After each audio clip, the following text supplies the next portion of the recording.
jireenya keenya keessatti walitti dhufeenya nama wajjiniin qabnu gidduutti iftoominnii fi amanamummaan dhugaan wal hubachuun gidduu jiraachuu qaba.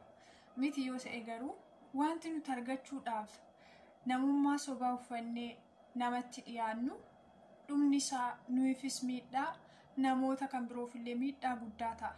Yeroo ammaa kana gaa'ela sababeeffatanii namoonni baay'een wal miidhuu lubbuu walillee baasuu balaa gurguddaadhaaf wal saaxilaa jiru. Gaa'elli waan salphaa miti. Gaa'elli dhala namaatiif Waaqayyo yaadee kan kennedha. Gaa'elli jaalala irratti hundaa'a. Jaalalli immoo dhugaadha. Jaalalli immoo amanamaadha. Jaalalli immoo iftoominaan kan geggeeffamudha. Jaalalli Kiristoos immoo dhugaadha. Kanaafiyyuu gaa'ela sababeeffatanii namoonni badiidhaaf, du'aaf, balaa gurguddaadhaaf miidhamaan wal saaxilaa jiranii heddummataa deemaa jiru. Eenyummaa isaanii sasirrii dhoksanii eenyummaa biraa uffatanii faayidaa nama sanarraa argachuuf jecha yookaan immoo nama sana kan ofii isaanii godhachuuf jecha dhuma irratti miidhaa guddaadhaaf nama saaxilan ofii isaaniitis saaxilanii baay'eetu jiru. Tariitii yeroo sammuu keenyatti yaadnu dhiirri tokko dubartii tokko yoo jaallate yookaan immoo wajjiniin gaa'ela dhaabbachuu yoo barbaade eenyummaa isaa sasirrii yoo itti hime na jaallachuu dhiistii jaalala nan isheedhaaf qabu kana hubachuu dhiistii keessummeessuu dadhabdi jedhee yaaduurraan kan ka'e eenyummaa sobaa uffateetti dhiyaachuu danda'a.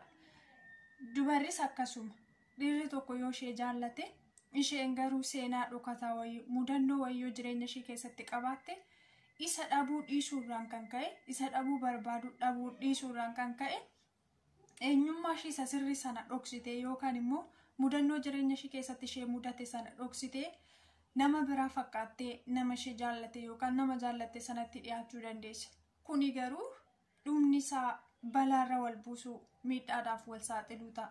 Ammamiyyuu yoo nama jaallanne ammamiyyuus yoo namni nu jaallate jaalalli dhugaadha waan ta'eef dhugaadhaan eenyummaa keenya sasirriidhaan walitti dhiyaachuu fi mudannoo jireenya keenya keessatti nu mudate sanarratti wal amansiisuun baay'ee barbaachisaadha. Namni nu jaallate yoo mudannoo keenya itti mannee jireenya keenya keessa maaltu akka jiru nuti seenaa akkamii akka qabnu nama akkamii akka taane isa sirrii fi dhugaa itti himnee eenyummaa keenya sasirrii sana wajjiniin nu jaallata yoo ta'e wajjiniin jiraachuun nuuf gammachuudha. Miti yoo ta'e garuu eenyummaa keenya sasirrii seenaa keenya haala keenya hundumayyuu itti himnee isa wajjiniin nu barbaadu yoo ta'e nutti hafuu wayya namni sun. Sababni isaayyuu har'a dhoksinee bira daddarbinee karaa ta'een shaawwannee bira darbina yoo jenne seenaan jireenya keenyaa inni sirrii fi mudannoon keenya inni sirriin namummaan keenya inni sirriin guyyaa tokko ifa bahee mul'ata. Keessattiyyuu dhimma gaa'elaa irratti baay'ee rakkisaadha. Namni ammamiyyuu yoo ta'e biyya isaa jijjiirratu, biyya fagoo isaa jiraatu, maatii gidduu isaa jiraatu, maatii gidduus jiraachuu aabaatu gaa'ela keessatti namni adeemsa keessaa eenyummaa isaa sasirrii utuu hubate walii wajjiniin jiraachuu hin danda'u. Karaa ta'een yoo ta'u seenaan namaa bahee mul'ata, eenyummaan namaa bahee mul'ata, mudannoon namaa bahee mul'ata. Wal dhoksanii walii wajjiniin jiraachuun hin danda'amu. Yeroo muraasaaf sadarkaa jaalalaarra gaafa jiranii wal dhoksuu danda'u.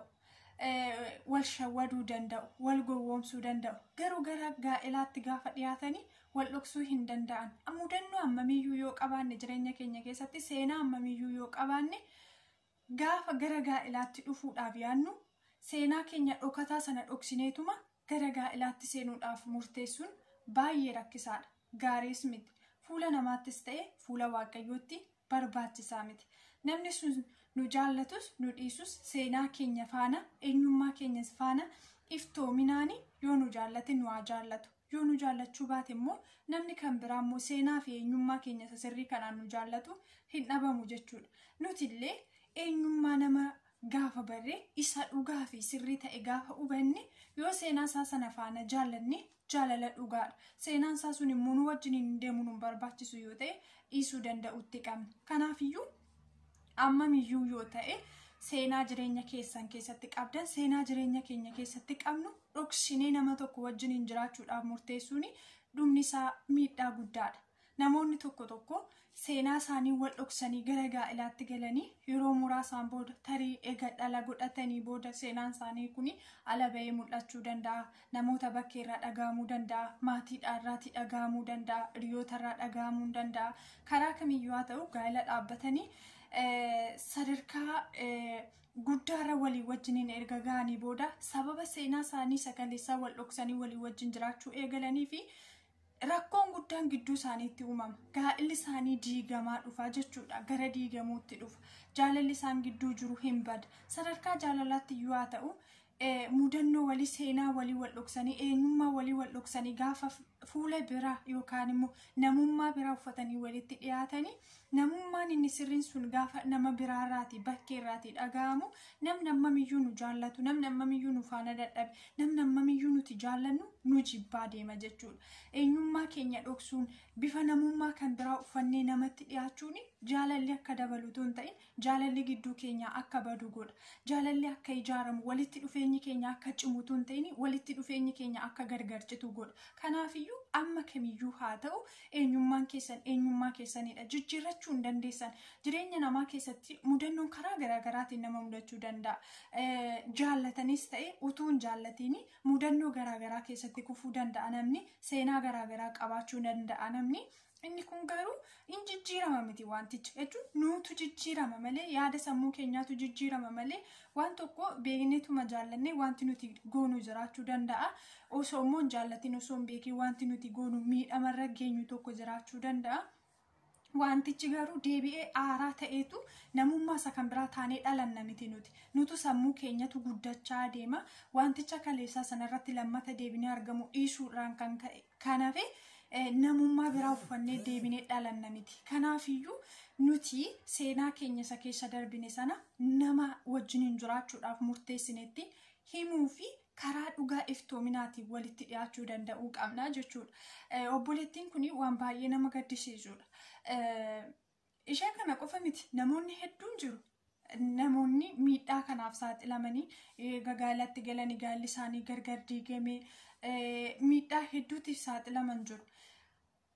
Gaa'ila dhaabbachuudhaaf qophii cidhaarra osoo jirtu guyyaan tokko gaafa hafu namni isheen gaa'ila wajjiniin dhaabbachuudhaaf jirtu yookaan hiriyaan ishee abbaan manaa ishee jechuudha nama fuudhee gaa'ila qabu nama ijoollee lama qabu ta'uu isaa dhageesse lubbuu ishee balleessite.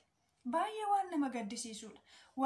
Ammamiyyuu haa ta'u namni turtii hedduu waliin tureetu gara gaa'ilaatti kan dhufu wallee haasofsiisuun jira, wal hubachuun jira, sadarkaa jaalalaa keessa turuun jira, waan hedduu keessa darbeetu namni gara gaa'ilaatti kan dhufu malee har'uma wal baree, har'uma wal argee, har'uma immoo gaa'ilatti gala miti. Ammamiyyuu haa ta'u waggaa tokko fi isaa ol wajjiniin tureetu namni gara gaa'ilaatti kan galu jechuudha. Malee yeroodhuma muraasa keessatti murteessee akka salphaatti gaa'ila keessa hin galu namni jechuudha. Kanaafiyyuu ammamiyyuu wajjiniin haa turanii waggaa tokkos ji'a 5 ji'a 6 wajjiniin haa turanii turtii wajjiniin turanii walii wajjin haasa'anii sadarkaa jaalalaa keessatti waan isaaniirraatii eegamu waliif sheerii godhanii yaada isaanii waliif qoodanii gara gaa'ilaatti galuudhaaf aga murteessanitti obboleessi kun seenaa isaa ishee dhokseera jechuudha. Ittiin himni amma gara gaa'ilaatti galanii gaa'ila isaaniitiif qophiirra ga'anittiyyuu gaa'ila isaaniitiif murteeffatanii gara gaa'ilaatti galuuf dhufanittiyyuu seenaa isaa kana ishee ittiin himne jechuudha. Garuu seenaa isaa kana namarraatii gaafa dhageessu baay'een ulfaata jechuudha. Kamiyyuu haa ta'u dura osoo itti miira ta'ee akka haadha manaa fuudhee maybe sababa garaagaraatiin ijoolleeyyuu yoo godhate haadha manaa isaa sana wajjin gargar bahuu danda'u ta'a. Ijoolleedhuma isaa sana faana haadha manaa sana faana yoo wajjin jiraate ofiinuyyuu kuniyyuu cubbuudha. Haadha manaa faana otoo jiraatu ganaammoo haadha manaa bira wajjin gaa'ila dhaabbachuuf yaaduun kun cubbuu guddaadha jechuudha fuula Waaqayyootti. Fuula namaattis fuula seera fuulduratti illee nama adabsisa jechuudha. Tariitii immoo haadha manaa isaa wajjin sana gargar baheerallee yoo ta'e karaa ta'eyyuu haa ta'u seenaa isaa sana sirrii yoo itti ijoollee isaa faana yoo jaallatte namummaadhuma isaa sirrii seenaa inni qabu faana mudannoo inni qabu faana yoo jaallatte isheen illee miidhaa kanaaf hin geessu jechuudha. Gaafuma dura namummaa isaa sirriidhaan utuutti dhiyaate inni garuu akka waan dhokatee hafuutti dhoksee amma sadarkaa gaa'ila qophii gaa'elaaf cidhaaf guyyaa boruu godhanna jedhanii yaadanitti kana hundumaa dhoksuun baay'ee ulfaataadha jechuudha. Baay'ee ulfaataadha. Kanaafiyyuu wanta bakka irraa mul'atus haa ta'u wanta hin mul'anne tokko abbaan manaa fi haadhi manaa gaafa walii wajjin jiraachuudhaaf yaadanii yookaan immoo gaa'ela wajjin dhaabbachuudhaaf gaafa yaadanii akka namoota gandaraa walitti dhufanii wajjin jiraatanitti miti jechuun akka namoota ollaatti wajjin jiraatanii miti. Abbaan manaa fi haadhi manaa foon tokko jedhama Macaafni Qulqulluun. Isaan foon tokko, qaama tokkodha isaan, tokkodha isaan. Seenaan abbaa manaa kan haadha manaati jechuun gaa'elatti dhufanii boodaa jechuudha. Inni yoo miidhame isheedhaafis miidhaadha, inni yoo gammade isheedhaafis gammachuudha. Waan inni qabu kan isheetii, wanti isheen qabdu kan isaati. Foon tokko ta'anii immoo jarri seenaa isaanii wal dhoksanii yookaan immoo garaa isaanii keessatti guduunfatanii wal dhoksanii wajjin jiraachuun hin danda'amu jechuudha. Kun yoo ta'e garuu isaan akka waan foon tokko ta'aniitti miti kan ilaalamu jechuudha. Kanaafi jarri kun gara foon tokko ta'utti, gara qaama tokko ta'utti waan adeemaniifi qaamni tokko immoo bifa lama uffata miti jechuun tokko dukkanaa'a tokko ifaa miti, waluma fakkaata jechuudha. Kanaatiif karaa ifa ta'eetiin namni sun seenaa sana faana wanta nuti qabnu mudannoo keenya faana nu jaallachuu habaatu nutti ta'aafu yoo nu jaallatu ta'e, sababni isaayyuu boruutti miidhamna waan ta'eef jechuudha. Isheen dhabaa isaan dhabaa yoon kana dhagaye yoo na jibbaa yoo kana dhagaye na jibbiti yoo kana dhageesse jechuuni faayidaa hin qabu. Namoonni baay'een kan akka tooftaa wayiitti ilaaluu danda'u yookaan immoo akka furmaataatti ilaaluu danda'u.